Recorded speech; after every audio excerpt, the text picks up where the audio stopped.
que le métier d'architecte au Tchad est réglementé par la mise en place de l'Ordre national des architectes. Là aussi, c'est grâce à une subtilité qui s'est basée sur deux lois. Nous avons la loi portant sur l'urbanisme et celle portant sur la construction. Et donc, c'est en se basant sur ces deux lois que l'Ordre des architectes est né. Et aujourd'hui, 10 ans après le fonctionnement, nous remarquons que l'ordre peine à décoller. Et il faut véritablement qu'on se dise certaines choses telles qu'elles sont. Dans les pays des grandes cultures d'architecture, nous avons des lois qui portent même sur le métier d'architecte, énoncées comme loi portant sur l'architecture. Et au Tchad, malheureusement, nous n'avons pas encore ce dispositif réglementaire. Et avec la transition que le pays traverse, nous pensons que c'est important de se pencher sur le sujet pour que l'architecte ne rate pas le cours de l'histoire. Eh bien, grâce à cet instrument juridique qu'il faut mettre en place, nous allons profiter donc pour peaufiner tous les contours du métier. Aujourd'hui, l'architecte évolue sans un barème d'honoraires. Aujourd'hui, l'architecte évolue alors que même la loi tchadienne ne définit pas ce que c'est l'architecture. Aujourd'hui, l'architecte évolue alors que le pays même ne reconnaît pas vraiment le métier à sa juste valeur. Voilà autant de problèmes auxquels les architectes tchadiens font face. Et les architectes sont très peu utilisés. Et le pays envoie donc des jeunes en formation. Les familles se démerdent pour envoyer leurs enfants dans les grandes écoles d'architecture. Mais rentrer au pays, nous n'avons rien qui puisse nous occuper. Presque rien. Et c'est important quand même que les parties prenantes, les autorités, les architectes et toutes les entités qui peuvent donc aider à l'enrichissement de ces cadres réglementaires-là puissent prendre du temps pour réfléchir sur le métier. Parce que l'architecte est un développeur, l'architecte apporte une grande pierre à l'édifice donc de la nation, et il est important que l'architecte se retrouve dans la création, dans la gestion et pourquoi pas dans les aménagements de nos villes.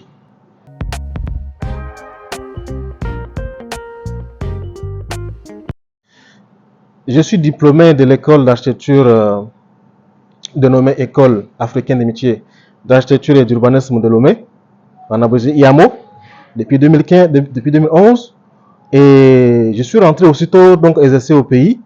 Et donc durant les 10 ans que j'ai passé au Tchad, j'ai quand même totalisé à mon actif une vingtaine de projets qui sont réalisés. Plein d'autres projets sont en cours d'étude. J'ai une passion pour le patrimoine. Et donc, tout de suite, je voudrais déjà citer la restauration du palais royal du Gonléré, qui a vu ma contribution, mais aussi la contribution de toutes les couches. La chefferie traditionnelle s'est mise la main dans la pâte, les autorités gouvernementales et bien d'autres partenaires tels que les ambassades et j'en passe. En plus de ça, j'ai pu réaliser 4 aménagements d'agences bancaires, notamment donc les agences bancaires UBA de Gassi, de Koumra, de Dembe, d'Abéché et l'agence de Gosbé en cours bientôt, peut-être dans 2 mois, cette agence sera donc inaugurée. En plus de ça, nous avons aussi d'autres projets que nous avons réalisés avec Core Service, avec certaines cliniques médicales ici en Djamena, notamment Vision Plus qui opère dans le domaine de l'ophtalmologie. Nous avons la maison du cœur qui fait dans la cardiologie, même la clinique samaritaine dans le projet en cours de financement. Et sans oublier aussi les projets d'habitation qui sont quand même des traits importants qui participent au paysage urbain de la ville de N'Djamena et au-delà de la capitale. Voilà en quelques mots ce que moi je peux dire sur le projet que moi j'ai réalisé durant mon parcours d'architecte.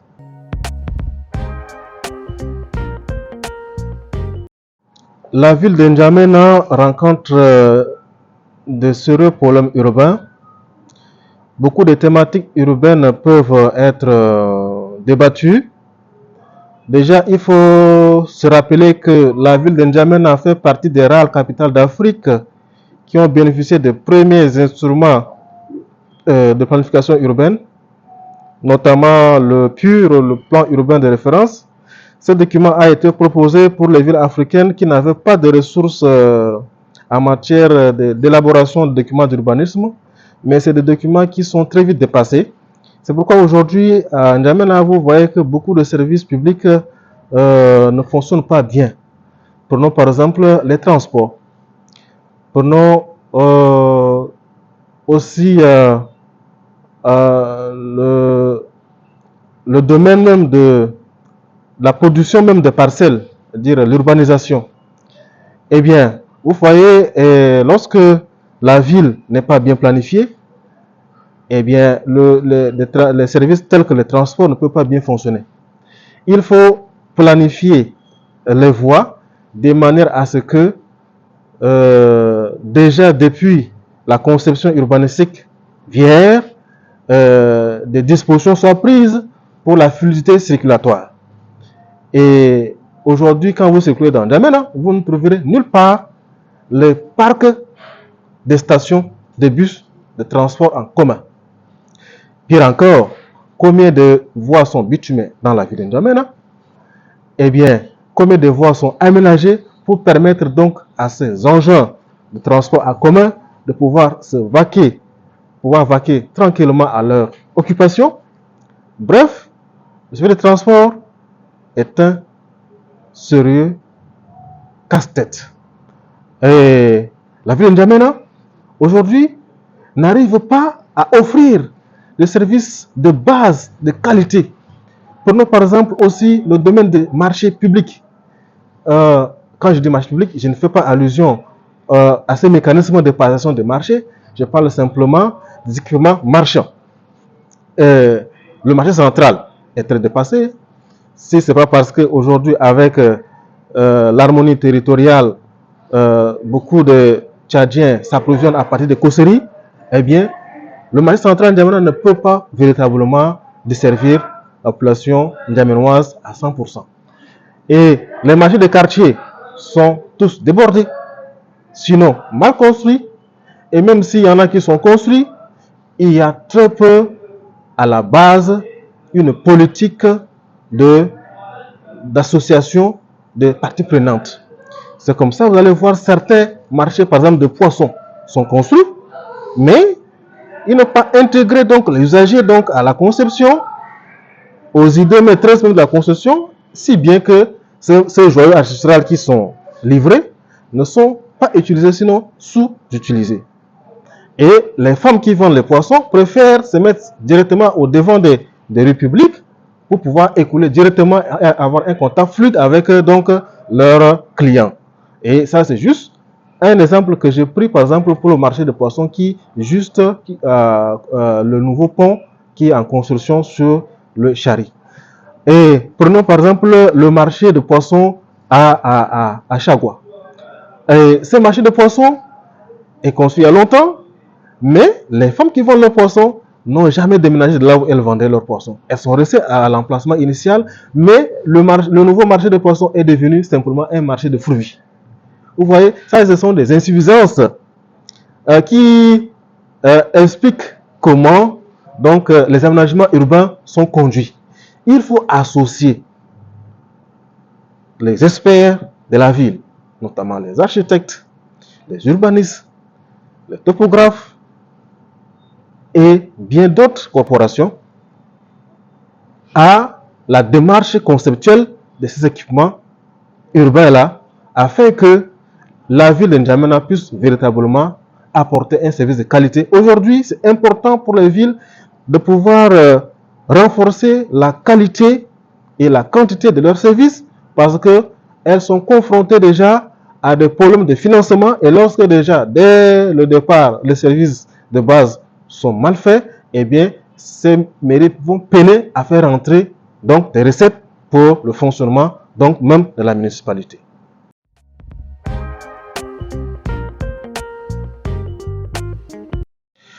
Eh bien, pour permettre à l'architecte de bien s'imprégner des projets donc, qui vont lancer le développement de la ville sur des leviers bien indiqués, il faut balayer donc le terrain.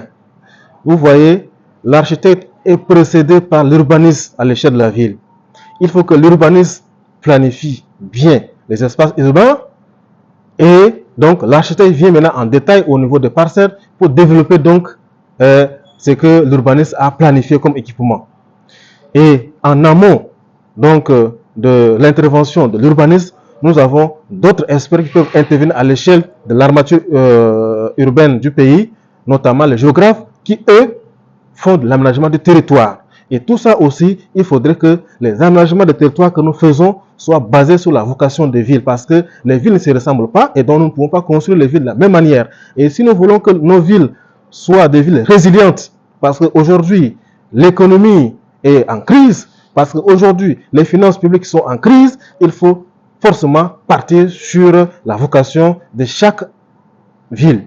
Et pour ça, il faudrait qu'il y ait une cohérence entre l'aménagement du territoire, les planifications urbaines et l'intervention de l'architecte qui vient maintenant détailler les espaces de vie, créer les cadres de vie, donc à l'échelle donc des secteurs, à l'échelle des parcelles.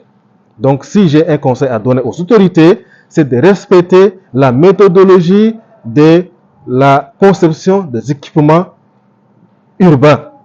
Et il faudrait donc associer tous ces experts que j'ai cités là. Oui, nous avons évoqué en amont cette fameuse loi sur l'architecture. Et pourquoi ne pas affecter à chaque ministère un ou deux architectes déjà à ce niveau? Ils peuvent directement être comme des conseillers auprès des ministres pour permettre aux ministres de prendre de bonnes décisions pour ce qui concerne au moins le projet d'architecture, les projets d'urbanisme. Hein? Pourquoi dans d'autres pays, il est permis aux architectes même de siéger dans les réunions ministérielles pour directement contribuer au développement du pays? Pourquoi pas chez nous? Et nous sommes là, nous sommes une centaine d'architectes et nous sommes très peu pour un grand pays comme le Tchad. Et je ne comprends pas pourquoi les architectes jusque-là ne sont pas bien utilisés. Hein? Il faudrait aussi, à long terme, peut-être d'ici 5 à 10 ans, avoir une école d'architecture digne de ce nom. Il faudrait qu'après nous, parce que nous sommes des individus, nous ne parlons pas à l'échelle donc de la vie, de l'espérance de vie humaine, nous parlons à l'échelle donc de la durée de vie d'un pays. Vous voyez, donc nous voulons faire des aménagements centenaires. Et c'est pourquoi il faut de temps en temps renouveler la classe donc des architectes en créant une synergie entre les anciens et les nouveaux, mais aussi aider l'État avec donc des programmes pédagogiques bien précis à l'intérieur de cette école-là que nous pourrons mettre en place. Nous avons à Biltine l'école, l'Institut supérieur des arts et métiers, mais c'est pas de ça que nous parlons. C'est pas une école d'architecture, c'est une école qui forme des licenciés en architecture, alors que ici, il faudrait que l'architecte puisse quand même terminer son cursus normal afin de pouvoir porter le titre d'architecte et être apte à apporter quand même son expertise auprès donc des partenaires. En résumé, il nous faut une loi sur l'architecture, il nous faut une école d'architecture et nous mettons en place cette synergie entre les aînés et les jeunes et aussi des orientations pour les bacheliers pour que les jeunes soient orientés Parce qu'il y en a qui se font former dans les écoles et rentrer au pays, ils ne peuvent pas intégrer l'ordre. Et tout ça, il faudrait qu'on puisse les renseigner aussi pour choisir les bonnes écoles. Parce qu'il y a des écoles qui ne forment pas bien en architecture. En dernière position, j'aimerais que les instituts ici en N'Djamena, aussi des écoles qui actuellement sont en train d'oser de former dans le domaine d'architecte, de faire très attention, eh bien, de se rapprocher du ministère de l'enseignement supérieur qui va sûrement les aider à avoir des produits finis dignes de ce nom.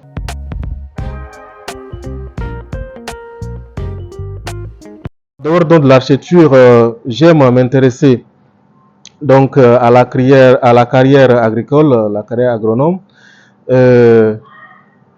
Aujourd'hui, je suis intéressé par les productions agricoles.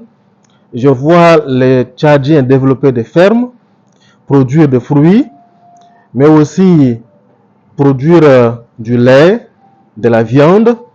Mais à côté de ça, rien n'est fait pour industrialiser toutes ces matières premières. Et nous nous plaisons dans l'importation de produits manufacturés, alors que nous avons tout cela chez nous. Nous nous plaisons dans l'envoi des richesses nationales à l'étranger, alors que nous pouvons sécuriser tout sur place. Nous nous plaisons dans la consommation de ce qui vient de l'extérieur, alors que nous avons nos artisans qui sont sur place. Eh bien, ma foi, j'aimerais que d'autres Tchadiens comme moi s'intéressent à la carrière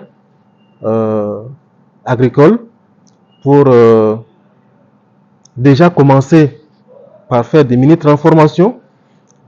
Et vous voyez, les grands pays qui ont beaucoup de ressources humaines aujourd'hui sont passés par une étape intermédiaire de production de main-d'œuvre.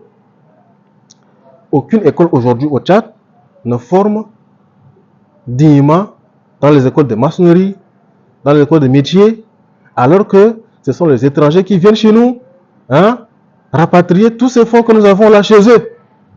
Vous voyez, ça fait mal. Il faut mettre en place des chaînes de valeur pour créer de l'emploi. Vous voyez, aujourd'hui, la crise que nous traversons a fini par envoyer une bonne partie de nos jeunes à l'étranger, alors qu'auparavant, le Tchadien ne voyageait pas. Il faudrait aussi que nous puissions maintenir toutes ces richesses-là sur place. La démographie est une richesse pour les pays africains. Eh bien, il faut donc déjà que chacun puisse s'intéresser en dehors de ce que nous faisons comme expertise. Comment est-ce que chacun peut contribuer donc d'une manière ou d'une autre, au-delà de ce que nous faisons, à aider le pays à se lancer sur le chemin de l'industrialisation. Et donc, moi, je pense que ce que nous faisons déjà, c'est bien. Nous voyons que les citadins, que ce soit d'N'Djamena ou des villes secondaires du Tchad, entretiennent des relations d'amitié ou bien des relations de fraternité, de parenté avec les habitants qui sont restés dans les espaces ruraux et qui sont limités par les moyens qui doivent leur permettre justement d'agrandir les surfaces cultivables.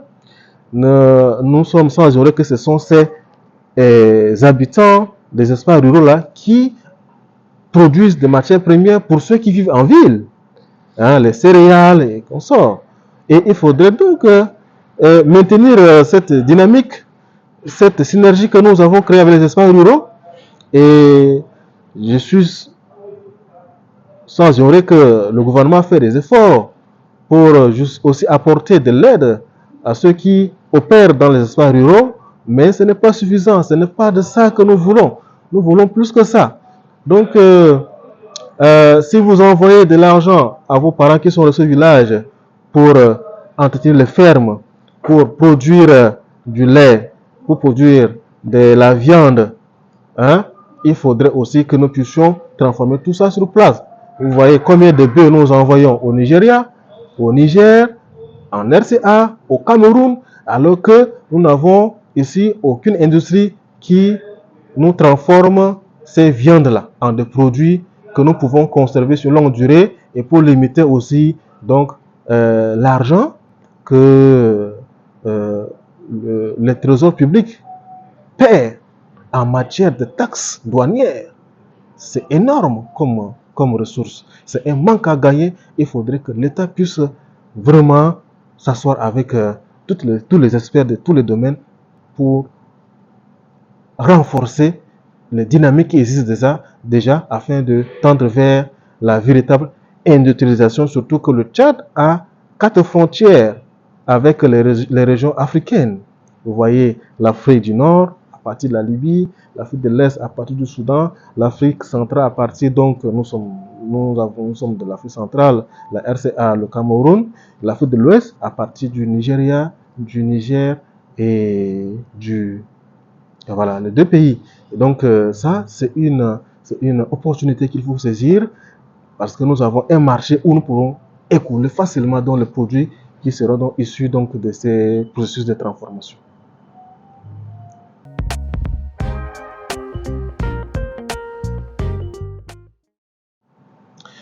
Nous avons aujourd'hui 2 catégories de jeunes en fin de cycle.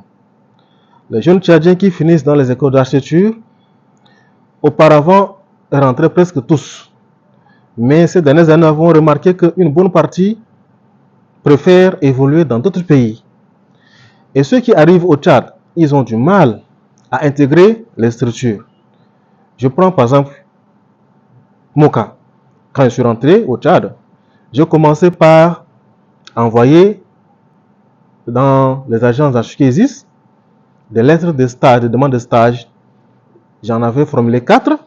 J'avais envoyé à Bouarchi, à Saï et à ASD. Et je n'avais pas encore déposé la 4e lettre de demande de stage, mais déjà Bouarchi m'avait appelé pour venir faire le stage. Vous voyez, il faut maintenir aussi le contact avec ces agences qui existent, avoir un répertoire d'agences. Aujourd'hui, il y en a pas mal de jeunes architectes qui se sont déjà installés en cabinet privé, et j'encourage aussi les jeunes qui finissent à s'adonner au volontariat. Vous voyez, lorsque vous n'avez pas un cadre pour vous permettre de vous exprimer en tant qu'architecte, vous pouvez perdre la main. Et il faudrait donc vous intéresser d'abord au métier avec passion. Et vous voyez, les finances vont suivre. Il y en a qui disent qu'on devient véritablement architecte à partir de 40 ans. Quand on est jeune, on ne peut pas comprendre cela, mais l'architecte là, ce n'est pas cet homme-là qui conçoit de petits édifices pour avoir la popote, vous voyez, concevoir les poulaillers, et comme font beaucoup de nos jeunes aujourd'hui parce que on ne les emploie pas. L'architecte, c'est un grand penseur. L'architecte, c'est un artiste par excellence.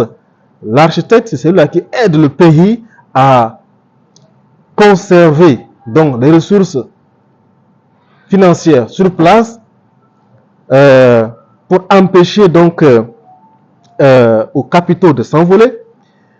Et donc, il faudrait déjà se mettre dans cette dynamique-là et de commencer à faire de petites choses. C'est en faisant de petites choses quotidiennement que l'architecte se construit et que l'architecte se redéfinit, que l'architecte s'enrichit. C'est en s'intéressant à des choses banales de la vie, parce que nous concevons des cadres pour les humains qui ne sont pas forcément comme nous. Et si vous restez en retrait par rapport à la société, vous ne comprendrez pas la société et vous ne pourrez pas apporter de l'aide à cette société-là qui a vraiment besoin de vous. Donc, en un mot, intéressez-vous à votre métier avec passion et en dehors des ministères, en dehors des agences d'architecture qui existent, nous avons aussi les ministères tels que le ministère de l'urbanisme, le ministère de la culture. Et là, il faut préciser, aujourd'hui, le ministère de tutelle des architectes, c'est le ministère de l'aménagement du territoire, l'urbanisme, alors que dans d'autres pays, c'est le ministère de la culture qui est donc le ministère de tutelle. Vous voyez ici, le ministère de l'aménagement du territoire est beaucoup plus conforme au métier d'ingénieur. Vous voyez, et l'architecture est d'abord culturelle.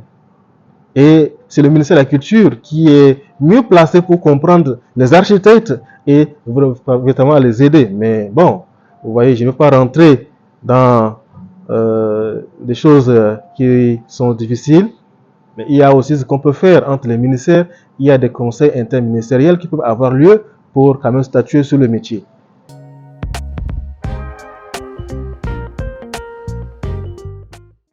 Écoutez, les vacances de rêve, ça existe, on les vit. Et moi, je suis un abonné du patrimoine. Et je pense que ce que le pays dispose comme ressources patrimoniales sont déjà suffisantes pour me permettre d'organiser mes vacances de rêve à l'intérieur du pays. Je parle là des habitats traditionnels que nous avons, que je n'ai pas encore fini de découvrir. Nous avons au moins 11 types d'habitats traditionnels au Tchad que nous pouvons promouvoir. Et s'il y a des lieux touristiques que nous devons faire découvrir à nos enfants, ce sont ces villages reculés où nous avons encore à l'abri la tradition, les objets traditionnels et tant bien que des patrimoines intangibles, notamment les cycles de vie, les fêtes, les danses folkloriques. Et il faudrait donner à l'enfant le goût d'aimer son pays. Vous voyez, c'est ça qui m'intéresse. Par contre, les tourismes économiques peuvent avoir lieu dans des endroits remplis de richesses tels que Venise, pour ceux qui veulent aller au-delà de l'Afrique, mais tels que Ganvier au Bénin, pour ceux qui veulent encore découvrir un autre pan du patrimoine africain, et bien d'autres choses que nous pouvons aussi découvrir dans d'autres pays africains.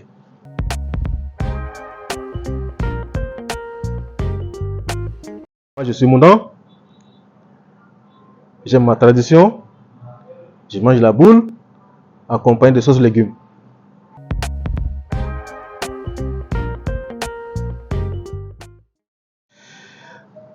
En termes de sport, j'aime le volleyball. Et rien que ça, mais depuis que j'ai eu une fracture à la jambe, j'ai fait le sport de maison, notamment la gymnase, pour me permettre de me maintenir en forme quand même. Donc, voilà, je ne suis pas inapte à 100%. Dieu merci, j'ai encore de l'aptitude physique qui me permet de faire donc des exercices physiques pour ma santé.